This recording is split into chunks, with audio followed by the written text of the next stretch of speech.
ಅಂದ್ರೆ ಅದು ಮನೆ ಹೇಗಿದೆ ಅಂದ್ರೆ ಹಂದಿ ಅಟ್ಟಿ ಆಗಿದೆ, ಹಂದಿ ಸಾಕನ್ನ ಆ ರೀತಿಯಾಗಿದೆ. ಅಂದ್ರೆ ಶೌಚಾಲಯ ಇಲ್ಲ, ಅದಕ್ಕೆ ಸರಿಯಾಗಿ ವಿದ್ಯುತ್ ಇಲ್ಲ, ನೀರಿನ ವ್ಯವಸ್ಥೆ ಇಲ್ಲ, ಯಾವುದಿಲ್ಲದೆ ಮತ್ತೆ ಅದು ಯಾವ ರೀತಿ ಇರುತ್ತೆ ಅಂದ್ರೆ ಅವರ ಎಸ್ಟೇಟ್ ನ ಒಂದು ಭಾಗದಲ್ಲಿ ಇರುತ್ತೆ. ಅಂದ್ರೆ ಇವರು ಯಾವ ತರದ್ದು ಇವರ ಹೋಗ್ಬೇಕಾದ್ರೆ ಒಂದೇ ದಾರಿ, ಇವರ ಗೇಟ್ ನ ಮೂಲಕ ಅಲ್ಲಿ ಮನೆ ಫ್ರಂಟ್ ಅಲ್ಲಿ ಇರುತ್ತೆ. ಆ ಫ್ರಂಟ್ ಗೇಟ್ ಯಾವಾಗ ಲಾಕ್ ಇರುತ್ತೆ, ಇವರ ಪರ್ಮಿಷನ್ ಕೇಳಿದ್ರೆ ಹೊರಗೆ ಹೋಗುವಾಗಿಲ್ಲ. ಅಂಶ ಸ್ಥಿತಿಯಲ್ಲಿ ಅವರು ಇವಾಗಲೂ ಬಾಂಡೆಡ್ ಲೇಬರ್ಸ್ ಆಗಿ ಇವಾಗಲೂ ಬದುಕ್ತಾ ಇದ್ದಾರೆ. ಅವರ ಕುರಿತಾಗಿ ನಾವು 2015ರಿಂದ ಕೆಲಸ ಪ್ರಾರಂಭಿಸಿರುವ ಅಂದ್ರೆ ಬಾಂಡೆಡ್ ಅದರ ಪರಿಣಾಮವಾಗಿ ನಾವು ಕೇಳಿರೋದಿಷ್ಟೇ, ಸ್ವಾತಂತ್ರ್ಯ ಬಂದು ಇಷ್ಟು ವರ್ಷ ಆಯ್ತು, ಅವರಿಗೆ ಭೂಮಿ ಕೊಡಿ ಅಂತ ಕೇಳಿದಾಗ ಇಲ್ಲ, ಫಾರೆಸ್ಟ್ ಅಲ್ಲಿ ಭೂಮಿ ಕೊಡ್ಬೋದು, ಆದ್ರೆ ಲೈನ್ ಮನೆಯವರಿಗೆ ಭೂಮಿ ಕೊಡುವಂತ ಇಲ್ಲಿ ಪದ್ಧತಿಯೇ ಗೊತ್ತಿಲ್ಲ, ಯಾರಿಗೆ ಏನ್ ವಿಷಯ ಗೊತ್ತಿಲ್ಲ ಅಂತ. ಹಾಗೆ ನಾವು ಕೇಳಿದ್ವಿ ಅವರಿಗೆ ಏನಿದೆ ಅಂದ್ರೆ ಅವ್ರು ಎಲ್ಲಿಯವರು, ಅವರು ಇಲ್ಲೇ ಎಷ್ಟು ವರ್ಷದಿಂದ ಇದ್ದಾರೆ, ತಲಾಂತರದಿಂದ ಇದ್ದಾರೆ. ಎಲ್ಲಿದ್ದಾರೆ? ಅವ್ರ ಲೈನ್ ಮನೆಯೊಳಗೆ ಅವರ ಮಾಲೀಕರು ಕಾಫಿ ಎಸ್ಟೇಟ್ ಒಳಗೆ ಇದ್ದಾರೆ. ಆದ್ರೆ ಅವರಿಗೆ ಅಂತ ಏನಿದೆ? ಏನೂ ಇಲ್ಲ. ಅಂದ್ರೆ ಕಾಫಿ ಎಸ್ಟೇಟ್ ನ ಆನರ್ಸ್ ಅಲ್ಲ, ಅವರು ಕಾಫಿ ಎಸ್ಟೇಟ್ ಏನು ರೈಟ್ ಇಲ್ಲ ಅವರಿಗೆ. ಆ ಲೈನ್ ಮನೆ ಅವರದಲ್ಲ, ಏನಿಲ್ಲ. ಅವತ್ತು ದುಡ್ಡದ್ದು ಅಂದ್ರೆ ದುಡ್ಡ ಮಿನಿಮಮ್ ವೇಜಸ್ ಅಲ್ಲ, ಅವರು ಕೊಟ್ಟಿರುವಂತ ನಿರಂತರ ಸಾಲದಲ್ಲಿ ಇರ್ತಾರೆ. ಅದೇ ರೀತಿ ಅವರು ಕೊಟ್ಟಿರುವಂತದ್ದು ದನ ಮೇಯಿಸಿದ್ರೆ 100 ರೂಪಾಯಿ ಕೊಡ್ತಾರೆ ಅಷ್ಟೇ ಇಡೀ ದಿವಸಕ್ಕೆ. ಅದೇ ರೀತಿ ಅವರಿಗೆ ಕಡಿಮೆ ಸಂಬಳ, ಅಂದ್ರೆ ಅವರು ಗಂಡ ಹೆಂಡತಿ ಎಲ್ಲ ದುಡ್ಡು ಕೂಡ ಒಂದು ವಾರಕ್ಕೆ 1200 ಆಗ್ತಾ ಇಲ್ಲ, ಇವಾಗಲೂ ಕೂಡ ಇದೆ ಅದು. ಅದೇ ರೀತಿ ಅವರಿಗೆ ಸ್ವಾತಂತ್ರ್ಯ ಅನ್ನೋದು ಇಲ್ವೇ ಇಲ್ಲ. ಈ ರೀತಿಯಲ್ಲಿ ಬದುಕಿನ ಪರವಾಗಿ ನಾವು ಅದು ವಿರುದ್ಧವಾಗಿ ನಾವು ಏನ್ ಮಾಡಿದ್ವಿ ಅಂದ್ರೆ 2015 ನಿರಂತರ ಹೋರಾಟ ನಡೆಸುತ್ತೇವೆ ಅಂದ್ಕೊಂಡಿದ್ವಿ.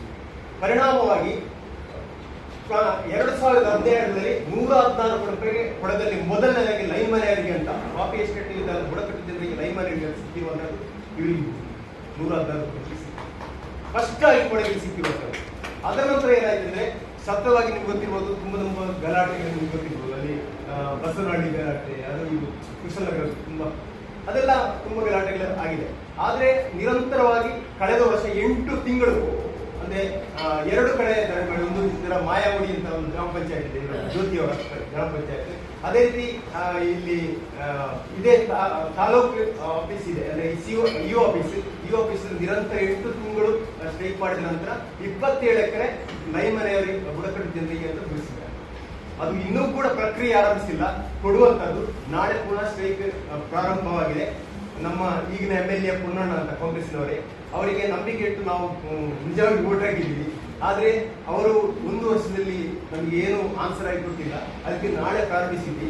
ಅವ್ರ MLA ಇವರಿಗೆ ಫೋನ್ ಮಾಡಿ ನಿನ್ನೆ ಹೇಳಿದ್ದಾರೆ, ಯಾವ ಕಾರಣಕ್ಕೂ ಧರಣಿ ಮಾಡಬೇಡಿ, ನಾನು ಫೋನ್ ಮಾಡ್ತೇನೆ ಅಂತ. ಆದ್ರೆ ನಾವು ತೀರ್ಮಾನಿಸಿದ್ರೆ ನಿಮ್ಗೆ ಗೊತ್ತಿರ್ಬೋದು, BKS ಅಲ್ಲಿ ಸಂಘಟನೆ ಮಾಡಿದ್ದೀವಿ. ಅದು ಯೂನಿಯನ್ ಆಗಿ ನಾವು ಟ್ರೇಡ್ ಯೂನಿಯನ್ ಆಗಿ ನಾವು ರಿಜಿಸ್ಟರ್ ಮಾಡಿದ್ದೀವಿ ಆಲ್ರೆಡಿ ಆಗಿ. ಆ BKS ಅಂದ್ರೆ ಬುಡಕಟ್ಟು ಕಾರ್ಮಿಕರ ಸಂಘ ಅಂತ. ಸತತವಾಗಿ 2016ರಿಂದ ಆ BKS ನ ಮೂಲಕ ನಾವು ಹೋರಾಟ ನಡೆಸ್ತಾ ಇದ್ದೀವಿ. ಪರಿಣಾಮವಾಗಿ ಈಗಾಗಲೇ ಕೊಡಗಿನಾದ್ಯಂತ ತುಂಬಾ 23 ಕೇಸ್ಗಳನ್ನು ಈಗಲೇ ಬಾಂಡೇಜ್ ಕೇಸ್ಗಳನ್ನು ನಾವು ದಾಖಲೆ ಮಾಡಿದ್ದೀವಿ. ಆದ್ರೆ ಒಂದೇ ಒಂದು ಕೇಸ್ ಪ್ರೂವ್ ಮಾಡ್ಲಿಕ್ಕೆ ಸಾಧ್ಯವಾಗಿದೆ. ಯಾಕೆಂದ್ರೆ ನಮಗೆ ಅದು ಸಾಧ್ಯ ಆಗದ ಸ್ಥಿತಿ ಆಗಿದೆ. ಯಾಕಂದ್ರೆ ಒಂದೆರಡು ಕೇಸಲ್ಲಿ ಕಾಂಪನ್ಸೇಷನ್ ಸಿಕ್ಕಿದೆ, ಆದ್ರೆ ಅದರಲ್ಲಿ DSP ರಿಪೋರ್ಟ್ ಕೊಡುವಾಗ ಆ ರಿಪೋರ್ಟ್ ಅವರು ಇದು ಮಾಡಿರ್ತಿದ್ದಾರೆ.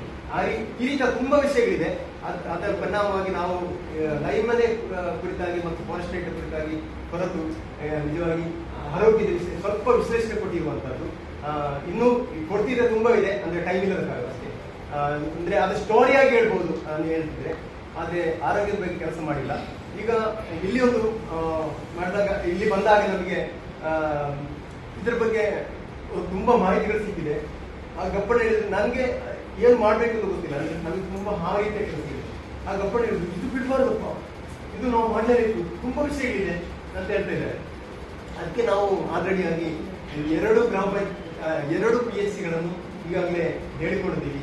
ಅಂದ್ರೆ ನಮ್ಮಲ್ಲಿ 2 PSC, ಅದೇ ರೀತಿ ಉಡುಪಿ ಮತ್ತು ದಕ್ಷಿಣ ಕನ್ನಡದಲ್ಲಿ 2 PSC, ಅದೇ ರೀತಿ ಕೊಡಗು ಮೈಸೂರಲ್ಲಿ ಅವರು ತೀರ್ತು ಇದು ಮಾಡ್ತಾ ಇದ್ದಾರೆ, ಅವರು 2 PSC.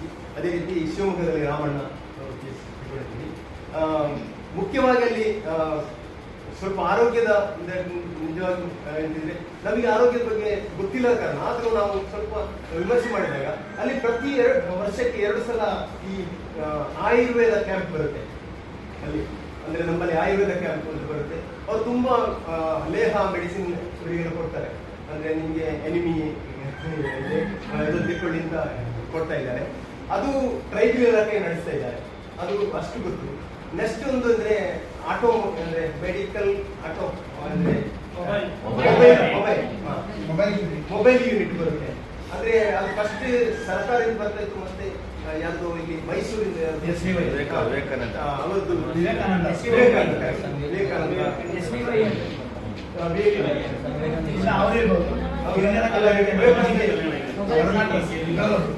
ಅವ್ರದ್ದು ಬರ್ತಾ ಇತ್ತು. ಇದಾಗ ಅದು ಕೂಡ 1 ವರ್ಷದಿಂದ ಬರ್ತಾ ಇಲ್ಲ ಅಂತ ಹೇಳ್ತಾರೆ. 1 ವರ್ಷ ಬರ್ತಾ ಇಲ್ಲ ಅಂತ ಹೇಳ್ತಾರೆ. ಅದೇ ರೀತಿ ನಾವು PSC ಈಗ ಮಾಡಿದ್ರೆ ನಮಗೆ ವಿರಾಜಪೇಟೆ ವ್ಯಾಪ್ತಿಯಲ್ಲಿ PSC ಎರಡೇ PSC ಬರ್ತದೆ. ಅಂದ್ರೆ ಒಂದು ಗೋಣಿಗುಪ್ಪದಲ್ಲಿದೆ, ಮತ್ತೊಂದು ಹೇಳ್ತಾರೆ ಬಿ ಶೆಟ್ಟಿಗೇರಿಯಲ್ಲಿ ಇದೆ ಅಂತ. ಬೇರೆ PSC ಇಲ್ಲ ಆ ಏರಿಯಾ. ಅಂದ್ರೆ ಜನಸಂಖ್ಯೆ ಕಡಿಮೆ ಇದ್ದು ಆಗಿರ್ಬೋದು, ಗೊತ್ತಿಲ್ಲ. ಮತ್ತೆ CSC ಆಗಿ ನಮ್ಮ ವಿರಾಜಪೇಟೆಯಲ್ಲಿದೆ. ಅದೇ ರೀತಿ ಜಿಲ್ಲಾಸ್ಪತ್ರೆ ಮಡಿಕೇರಿ ಆಸ್ಪತ್ರೆ ಒಳ್ಳೆ ಫೇಮಸ್. ಅಂದ್ರೆ ಪ್ರಿಯಾಪಟ್ಟಣದವರು ಎಷ್ಟೋ ಬಸ್ಸಲ್ಲಿ ಕುಂದು ರಶ್ ಇರುತ್ತೆ ನಾನು ಬರುವಾಗ, ಯಾಕಂದ್ರೆ ಎಲ್ಲರೂ ಮಡಿಕೇರಿ ಆಸ್ಪತ್ರೆ ಬರ್ತಿದ್ದಾರೆ.